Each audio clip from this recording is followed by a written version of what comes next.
आज चाहिँ मैले तपाईहरुलाई खिरको रेसिपी लिएर आएको छु। आज म कसरी खिर बनाउँछु म तपाईहरुको माझमा देखाउने छु। दर्शकबिन तपाईहरु हेर्न सक्नुहुन्छ मैले यहाँनेरि चाहिँ आलमन्ड बदाम र नरिवल काटिसकेको छु अनि यहाँनेरि मैले काजु अनि यहाँ दुध तताइसकेको छु धिम्मा आगोमा तपाईहरु हेर्न सक्नुहुन्छ।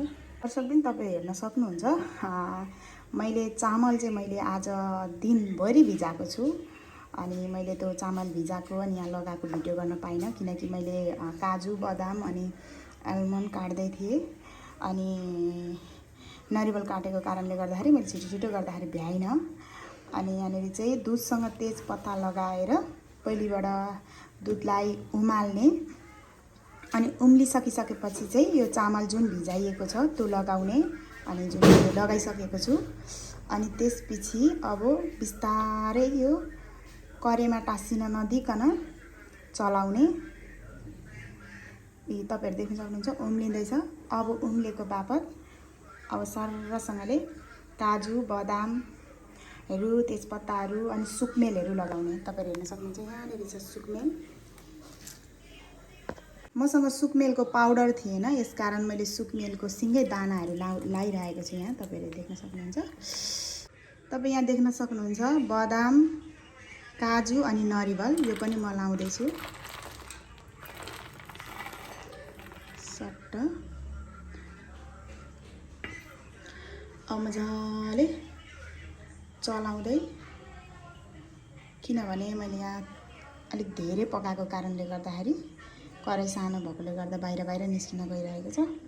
तपाई हेर्न सक्नुहुन्छ मजाले खिर बन्दैछ। मैले चाहिँ यहाँनेरि 1 केजी चामलमा 3 केजी दुध राखेर बनाइरहेको छु अनि स्वाद अनुसार तपाईले चिनी राख्न सक्नुहुन्छ। मैले चिनी पनि राखे।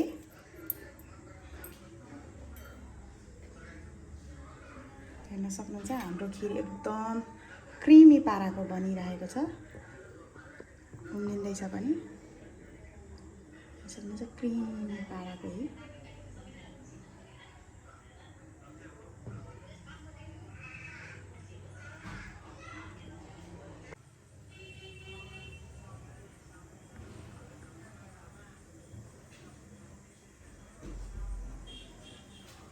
दर्शक पनि हेर्न सक्नुहुन्छ तपाईहरुले एकदम खिर चाहिँ एकदम क्रिमी पाराको बनिरहेको छ उम्लिरहेको छ मजाले।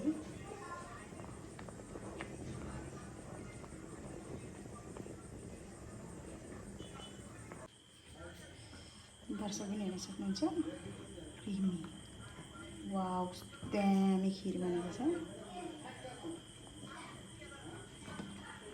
तपाई हेर्न सक्नुहुन्छ क्रिमी पाराको